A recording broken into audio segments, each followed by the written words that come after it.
Hi, Richard.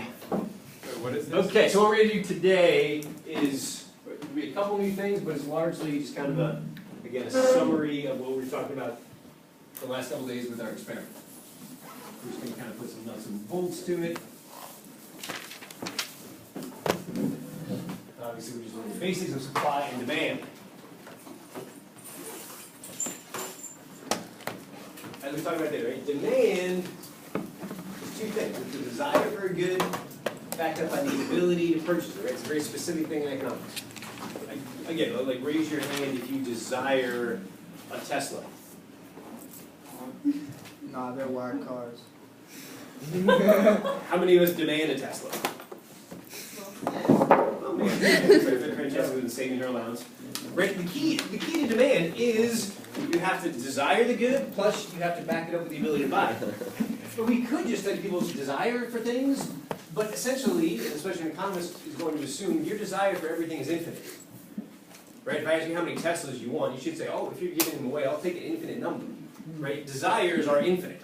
That's not very interesting to study, right? That's not much of a discipline. That's like, oh, everybody wants everything. Where do we go from there? We don't.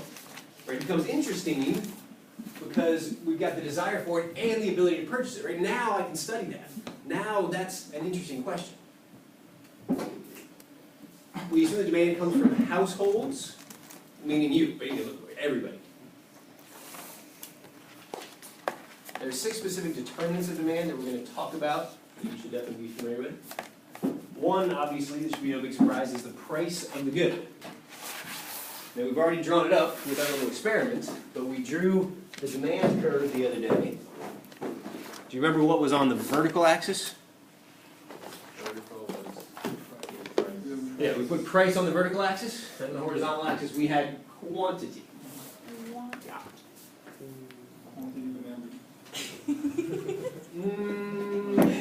Quantity of goods. Is it going to go this way or that way? Wait for same thing. What's P for price? That way? Yeah, sorry, P is price, and Q is quantity. I'll go up. It's going to be, Now we want like this? No. Yeah. no. Price goes up. No, it was yesterday. I like the other one. When price goes down, it's demand. Yeah. Notice what this is, this describes how price affects the demand. And you know that? Because price is on the vertical axis, right? This is just a graph, it could be a table of values, it could be a schedule of things, it could be a function, but all it's saying is the price as a function of the quantity. We can reverse that. No, that's kind of how we think of it, right? This is the demand down here, but clearly it's a function of the price. We can take the inverse if we want. And like I said, there's a really arcane reason for why we do P and Q that you'll know in like your 7th year of studying econ. So I can't explain it to you right now. Right now you just have to trust me. But this is how we show price. And remember, we know this works because these kind of represent the value this person places on the good. So as the price goes down, what's happening is more people would pay that particular price. In our cards, the 10, 9, 8, 7, 6. At a price of 10, only one person wanted the good at that point. When it dropped to 9, now there were 2 people. The person at 10 and the person at 9. Andrew. So is that the quantity of the good or the quantity of people that want the good? Say it one more time. Is that is Q like the quantity of people that want the good or would buy it at that price, or is Q the quantity of the good? Like just how much of that good exists, because that would also affect how No, I said like for these purposes, this is just going to be the quantity of that good demanded by people. Okay. And obviously, say we're going to throw on the supply curve as well. And it's going to be the intersection of those that's going to give us the quantity of that good at equilibrium. Wait, but then is this saying that as the quantity of that good increases, the price decreases? That wouldn't. It's, yeah, I mean, you're just talking about the inverse relationship. In that sense, yes, right? Yeah. But again, just concentrate on the fact that all this is representing Is it there's different? lots of people's values of this good. Okay. Right? Yeah. So the more expensive it is, the fewer people are going to buy it. Absolutely, right? Okay. Right, when the price was 10, only 1 of you wanted it. At a price of 5, all 6 of you wanted it. So the lower the price, the more people wanted it, because we're all different, right? We all at some point have some demand for this good, but Lawrence might be here, I might be here, Tim might be here. We're all on here somewhere. And as price gets lower, we would all demand that good. You At a high sure? price, only one of us would demand that good. Why are we assuming it's linear? Just to make your life easier for right now. Okay. Because as you were saying, if there's no price, it should be infinite. Oh, so you're saying there shouldn't be any x-intercept or any intercepts here? Yeah. Yeah, probably so. But But for right now, we're right just now, gonna, we'll relax that eventually. Okay. The size of the population also has an effect on demand. What do you think the size of the population does for demand of any good? Brings it up. Yeah, right, that's not rocket science. If there's more people, will there be more demand for It your brings good? it down in like a scale sense, not like the actual, right? Like in terms of, there's like a bunch of, like in terms of proportion, it doesn't. I think I agree with you. Okay. What did you do, Francesca? What? Just swipe. I think you got rid of key navigation. Why are you touching his computer, Francesca? What if you're watching this part? What's going on? You live Saw streaming when this? Francesca changed all the colors from this. You're not live streaming, it doesn't matter. What the heck? No, go to Man, read. go grab. Nice, nice. Dylan, move your head. What did you do? Here's a good way I want you to think about it. At this given price, so let's say it's 50 stars for some reason. This tells us that the amount or the quantity demanded at P star is here. And that's how you kind of read this graph. Pretty simple. At any P star price, we currently would demand this much. Well, if our population doubles, what do you think is going to be true at this price in terms of the quantity demanded? More people will demand it. Double. You with me? Yeah, probably right. If everybody's the same, if it's, you know. Yeah. So, wherever this point is, where's it gonna be now? It's gonna be further out. Is that gonna be true for every price on here? Yes. Yeah. So what is an increase in demand going to do? I'm sorry, an increased population going to do to the demand curve? Gonna shift it out. But again, like you could say shift it up, but that's really not, that's not a good way to think about it. It's more shifting out, because the idea is at any given price, this was the old quantity demanded, I've doubled my population, now there's more quantity demanded. But then the price will also go up because Well, no, oh, no, there is, well, what price? because you need more No, you need more room to What price are you produce. talking about? The price of the But that's a product. supply thing, that's like, Oh, when you- but we're when just you- Okay, agree, right? yeah. Remember, all doesn't matter. this is right now Okay. is the relationship between price and quantity demanded. Period. There is a, I've got an infinite number of prices on here. So like I said, there's no price yet. Okay. So if population increases, that just means we're going to shift that guy out. Fair enough? If you're selling, could you then? Stop! Oh. We're not selling yet. Okay. How about the average household income? If the average household income goes up, Yeah, again, yeah, it extends out, right? Yeah. shifts out. Because people will be more able to afford it. Francesca? Okay, wait, so is the D prime or whatever you would like to So, call so, it? so, I'm sorry, the D prime is if population increased. Right, but so that means that where the price is, or I guess like where it intersects, or just wherever that top point is, that doesn't stay the same then, right? The entire line shifts Yes, out. ma'am, where the Okay. entire line is gonna shift out. Wait, Wait a second. What? Sorry, what? This is fish. Okay, hopefully that's right. That was a risky one. Snappy taping this perhaps. Here we go. Wait, what? It's a good one.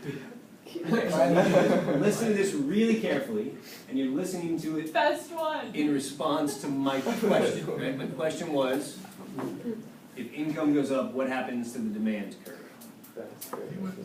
Maybe the Goes demand up. curve for plastic utensils is this the beginning? Goes up.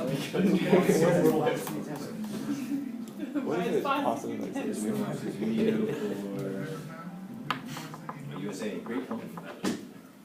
Yeah, okay.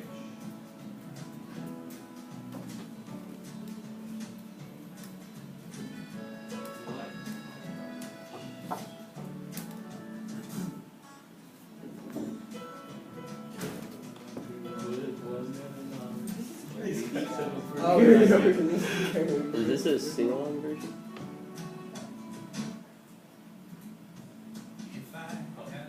Oh, I love this song.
Ew.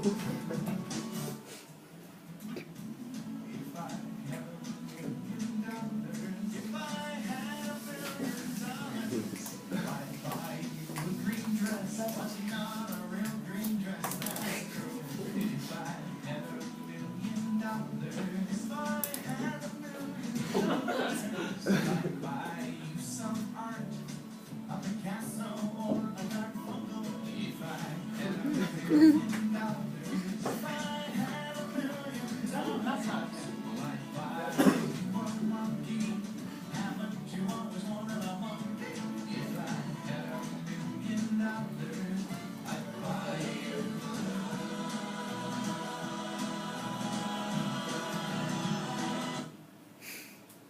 All right, we've covered what we need. So, how does that song answer my question? Or my question was, when your income goes up, what happens to the demand curve? More stuff is It born. depends. just demand everything. Because like Dylan said, for like the cheaper products, like people will replace them with like Like expensive Kraft ones. Oh! You listen really carefully, like the Kraft dinner, right? Like Kraft macaroni and cheese. But how does the song go? Remember what they said first about it? They said like, we wouldn't. We buy What's the house. first thing they The said? house. Oh no, the first thing they said about Kraft macaroni and cheese. Oh, we wouldn't eat it. We wouldn't have to buy Kraft macaroni and cheese. Oh, so the ketchup, they buy like the. Dijon. They buy like Dijon. Dijon, right? Yeah, But they said, no, we but still buy that because so everybody likes it Kraft changes macaroni and the cheese. slope. We'd just buy more. Andrew? It would be like convex, maybe, instead of like linear, it'd kind of look like an. Oh no, I think we still go linear. I think it changes Yeah, we're the still just slope looking though. for. I think it Yeah, we're not gonna worry about the No, slope shit. so much. If it's like macaroni and cheese, then Okay. it would shift down because there are less demand for it now. Because?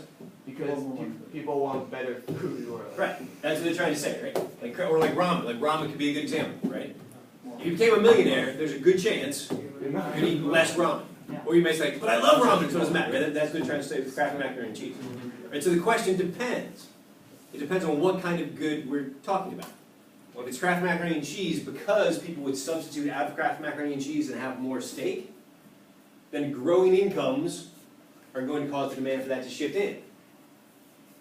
What would the growing income do for steak? That's going to shift out. Right? So there's not a pat answer for this. It's going to depend on the type of good, and the names that we have for those are normal and inferior. Normal good just means if your income goes up, you buy more of it. And inferior good means if your income goes up, you buy less of it. And as this is totally an empirical question, we would have to look at the data. Like we'd have to look at average incomes in the US and what happened to Kraft macaroni and cheese afterwards. If the demand fell, then we would determine that to be an inferior good. Or it could be stores, right? Like thrift stores. How do thrift stores feel about a recession? Great. They feel great. Is that why like Because falling incomes is probably going to shift the demand down in thrift stores. is that why something like McDonald's doesn't go down in a recession? Because That's then probably so, people right? who like eat it like If McDonald's is an Buffalo inferior Wild good, Wings right, is- now they're gonna start going to McDonald's because that's cheaper, absolutely, right? So there are some things that are normal and there are some that are inferior. So an increase in average income is either gonna go up or down based on the specific characteristics of that good. I love that song. well organized. So if this good was a normal Hot, good, Dylan. then the demand would shift out. If it's an inferior good and rising incomes, the demand would shift in. Distribution of income among households, this is technically true, but it's pretty minor. I'll mention it, it's not a big one. Distribution of income among households, well, I mean, it matters. Where do What you does that think, mean? I'll give you an example. Which country do you think has a higher demand for yachts? The US or Saudi Arabia? Saudi Arabia. Why? The US is richer. Saudi Arabia is like denser, more. Well, it's like more concentrated. Yeah. Right, the distribution of income is really screwed. Wait, no. Wait, the US has more rich people than Saudi though. No, but the wealth, like the wealth. Are you talking about wealth? Because they have like the rent. Yeah, the disparity in wealth The- the- is the- massive. But how does that affect They yachts? have like. How many yachts do you think get bought in Sweden? I don't know. There's still more yachts bought in America than in Saudi. Okay, we're talking proportion. Sorry. Oh, proportion. Oh. Not like Just just do mass checks, do number. checks. Oh, Yeah, it's not, right? Oh, How about in Sweden? How many yachts in Sweden? 5. Probably none, right? Because Sweden's So, like, essentially equally- socialist, right? They're heavily taxed, they distribute the income around everybody. Yeah. So again, right, it's true, it's a fact, it's not significant though, but in case anybody asks. How about tastes or preferences? Oh. Yeah, it's like Chipotle, people have high taste. Oh, right, yeah, for whatever, right? If, But like Taco Bell, I mean, you know. and obviously that changes in this, right? This is like we were saying the other day, like if we find out that coffee makes you concentrate more, that's going to increase your taste or preference for coffee. Yeah. So if that's the case, at any given price, how do you feel about coffee? You want more, right? So it's taste or preference for whatever reason. Honestly, this is what advertising is all about, right? Advertising is just designed to get you to think like, ooh, Coke is so much better than Pepsi. I've got to have Coke. So at any price, you would want more Coke. They're trying to affect your tastes and preferences. Prices of other goods. What does the price of tea have to do with coffee? Because it's tea significantly cheaper. Maybe we're not gonna buy coffee that's Why? start drinking tea because it's. Is that true about hot dogs and hot dog buns? No, because they're complimentary. Or people start, or people just start eating hot dogs off the buns. I didn't know those terms. No. Or the buns without the Bill, hot. no. We're talking about Only complements Yeah, and substitutes. yeah. Coffee and tea are probably substitutes, right? Meaning it's pretty easy to substitute one for another. So the price of coffee goes up, what happens to the demand for tea? Goes up. Skyrockets. Yeah, it should shift out, right? Because people will substitute out of coffee into tea. If the price of hamburgers goes up, what happens to the demand for hamburger buns? No, you said it goes down, right? Price goes up? Oh, sorry, What you right. said? So if the price of hamburger goes up, what happens to the demand for hamburger buns? It goes down. Like, you go Because down. you need it. Because you Yeah. tend to Hamburger for consume hamburger those buns. things together. So when the price of hamburger goes up, I'm going to want fewer hamburger buns because they complement each other. Fair enough? But what You if? good, Evan? If the price of the hamburger goes up, then Yes. why does the price of the Or not the price, not the Demand. price, Man. the demand. Because I have of- right? fewer people Because you want tend to hamburgers. buy these things together. Yeah. Yeah. So when the price of that goes up, I'm gonna buy less hamburger, and I typically, Yeah. not one-to-one, but I typically buy hamburger buns to go with it. I have a like question about Yeah, that though. yeah. Because we buy hamburgers, we buy hamburgers from like the like let's say McDonald's. Okay. So if the demand of hamburger increases, then that means the price of hamburger increases, and also the quantity supply will be also increasing. We're not talking about So- supply at all. Oh. Okay, we're not there yet. But I was saying like the demand for hamburger buns would also increase then. No. No, he's talking just about the hamburger, like, you're talking about literally the patty. Yes. patty. The patty. Oh, yeah, the meat, yes. Well, sorry, that's- yeah, yeah. right, just. Why are they called the same thing? Or it could be like, how about this, if the price of hamburgers goes up, what happens to the demand for ketchup? Goes down. Gonna go down, right? Because now if you buy fewer hamburgers, you put ketchup on your hamburger, that's gonna go down. People just buy more french fries. So bottom line, this could be a typical demand schedule for pizza. Again, schedule, can I turn this into a graph? Sure I could. Can I turn it into a function? Of course I could, there's different ways of looking at it. So this is saying the quantity demanded is 40 when the price is 50. As the price goes up, fewer people want it. Which again, just jives what we've been saying the last couple of days, right? That's pretty... And we're gonna prove this in a really rigorous way soon, but it should be pretty intuitive. The higher price, you want less. Okay, question? Yeah, sort of. So say there's a very low demand for pizza. People Okay. or let's like it's or like a very niche thing. Okay. Does that make it in general more expensive? Like No. because there's only 2 people in the world want it, so they have to jack up the price to make more money, or is that not? No. It doesn't I correlate. say like like also that. depends on what it is. No, right, yeah, good, right, the thing, I mean, exactly like this market, only 2 people want it, Those two Okay. people. it's still gonna, It's it's still gonna cost a buck. Okay, so Right, it you- depends on how those two people value it. Like, the reason that there's only two people here is because it's taking the top two out of the, like, Because now it's $3 for a slice of pizza, you're like, oh, like, I'm really hungry, like, 2 people will do that, but not too yeah. much. Alright, supply. Supply is the quantity of a good a firm wants to sell, which is what we said the last couple of days, right? And that's why that supply curve looks like this. Again, make sure that slopes up, because in order for me to get someone to produce more, the price has to go up, because resources are differentiated. The pagong and the tagi. If you want more fish, it's gonna be more expensive in terms of water. If I want them to produce more of anything, I've got to raise the price.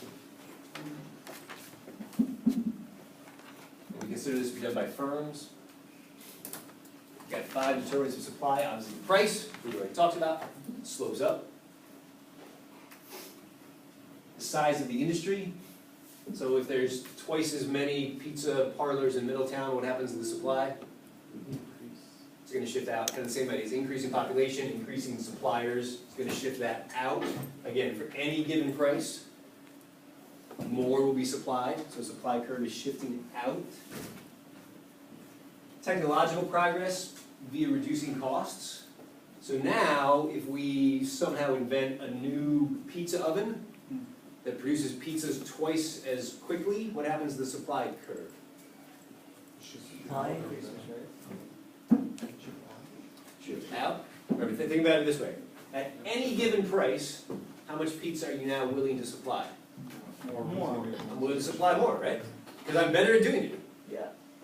I can make twice as many pizzas for the same price. So at any given price for pizza, I'll make more pizza. Everybody with me? Yeah. So if you lower the cost for any reason, often technology, could be because we've abolished the minimum wage maybe, I don't know what the scenario is, but that's going to shift the supply curve out. And conversely, if costs go up, right, if we have an oil embargo, you know, when the hurricane hits Houston and oil prices go up by 50%, that's a big input in many things, so that supply curve is going to shift in. Yeah. Because now it's more expensive to do all of that. Prices of inputs via changing costs. So again, like kind of the same mechanism here, but just different routes. This because of technological progress, like I have a better pizza oven. This because of prices of inputs. That's more like my example of the oil, right? Like many of the oil fields were destroyed, so the price of those inputs changes. Price of related outputs. Again, this is kind of like the distribution of income. It's true, but it's not such a big deal. what happens to the supply of milk when the price of cheese goes up? The supply of milk when the price of cheese goes up. Goes down. I guess it goes up. Because less milk is being converted into cheese. Right, so what happens to the supply of milk? It would go up. Down. No, that's Down. Well, Down. I mean, I guess they'd be. Oh, you're saying, oh, because I like guess they'd less be like. milk is being used for cheese, so there's more milk. No. But I guess they'd be producing less. The idea is, as a dairy farmer, I'm getting so much milk from my cow, I can sell this milk or I can turn it into cheese. But that's like just saying demand, like Oh! Who's demanding that? the people that are producing the cheese have less of a demand for milk since. It's like custom. No. The Yeah, but the customer- firm doesn't do that, right? The farmer's not demanding he's choosing Well, to yeah, supply yeah. the milk or the cheese. So in that related type of good, because he has to choose, right? He's either supply milk or he can supply cheese with any set gallon of milk. So as the price of cheese goes up, he is going to choose to supply less milk because it's more beneficial for him to provide cheese. Again, it's true, it's, you know. Can you remind me what the supply curve is again? Right, so the supply curve just tells us, at any given price, how much firms are willing to supply of that good. Oh, Right, the same, the demand curve is at any given price, how much the quantity of people demand. Supply curve is at any given price, how much firms are willing to produce. Period. so supply is usually. Yes, and again, it's always that way, because inputs are not the same. Right, the fish and water thing. So the only way, So the cheaper it is, the fewer you want to supply. yes, right. Yeah. And that should be intuitive, but again, the better reason for that is because right now, I can make this much by sending my best fishermen out to get fish. Well, if you want more fish, the next guy who goes is not going to be as good at fish. It's going to be more costly. So in order to get him to make more fish, I have to offer him more money for that fish. So Otherwise, this is like the no, I entire just want like water. Georgia, like apple farm. Exactly, right, same thing, right? Orange farm. Like now I've got oranges in Florida. Well, this is all the oranges in Florida. If you want more oranges, I got to plant them in Georgia. Which sucks. It's harder. So the only way I'm going to do that is if you give me more money to do that. Exactly. So I'm moving up the supply curve. Can you read it like backwards, like if you have like 5 of like a limited edition something, could you be like, if you have this curve, could you go to a 5 quantity, and then if you're setting a price for something, set the price at what? So now you're saying you want the supply curve to be vertical? No, I just mean like, could you like, you just like find when the quantity would be 5, like what that price is, and then set it at 5, because you know you could find 5, or set like at that price, because you know 5 people would be willing to pay for that. Yeah, so I think that is, so now you're talking about if you're a monopolist. Right. Yeah. So yeah, right, if you're the only person who sells milk, yeah, if you wanted to, You you could could set say it where, the price is $1,000 and you'll sell one thing of milk. Or you could say the price is $1 and you'll sell this much. But obviously that requires you to have control over the market. Because if you set the price here for milk, what's gonna happen? Right. everyone else is gonna be buying. Dude, I'm Yeah. a dairy farmer. That's why I meant like something that there's only like a certain amount of, and you like. Sure, right, but obviously that's not what, you know, that's a really specific scenario. Right. Richard? There's gonna be a point where you have more supplies than demands. Oh, Then there would just be yes. waste. Surplus. Will they? Yes. So because Well, the yeah. higher prices you have, the more supplies you will have, but the lower, the fewer demands as well. Yeah, let's look at this, right, so we've got, to my example here, the equivalent price is 2 and the equivalent quantity was 10. If the price were 3, we would have an excess, right? We'd have an excess what? Supply. Supply, right? Because if the price were 3, that means the quantity demand is here and the quantity supply is here. There's an excess supply. But what happens if there's an excess supply? People would drop out because they're not selling all of their products. Yeah, let's be really concrete. It's like the Lacey's who are terrible at producing their. Hopefully. It's not fair, at least he's gonna be known forever as a terrible individual. I always remember that. Will the price change though? If right now there's this excess supply, what? Yeah, I They'll think become it is, cheaper. what's gonna happen? Become cheaper. Why? Because people wanna sell the surplus. They're gonna sell it, right? What's Concept the only way of they're gonna sales. sell it? Is they're gonna be, oh, well, I'm not selling it at 3, so maybe I'll charge $2.50. Will they get more people to buy if they drop it to $2.50? Yeah. They will, because now these people are gonna enter the market. But there's still excess supply, so what's gonna happen? The price will drop, because they've gotta get rid of their supply. The only time where things won't change is at the equilibrium. Conversely, if the price is $1, right, like if all of a sudden, if next Tuesday, Warrington got up and he's like, we're selling pizza, but guess what? Tonight, it's $1 per pizza. Everyone wants it, you have Right. Everybody's gonna come, right? Yeah, they're gonna have an order for 1,000 pizzas. They don't have 1,000 pizzas. So what do they have to do? What will naturally happen, even if they don't do it, let's say there's only 20 pizzas, right? Say there's 12, so you 12 got the pizza. Is that gonna be the end of the story? No, what's gonna happen next? Audition. What? Like kind of like who are willing to pay the most for these 20 pieces? Then there's gonna be people in the class next door who saw that Evan got it for $1. They valued it $10. So what are they gonna do? Yeah, they're gonna come to Evan like, Evan, dude, I'll give you $2. And maybe Evan only valued $1.50, so what's he gonna say?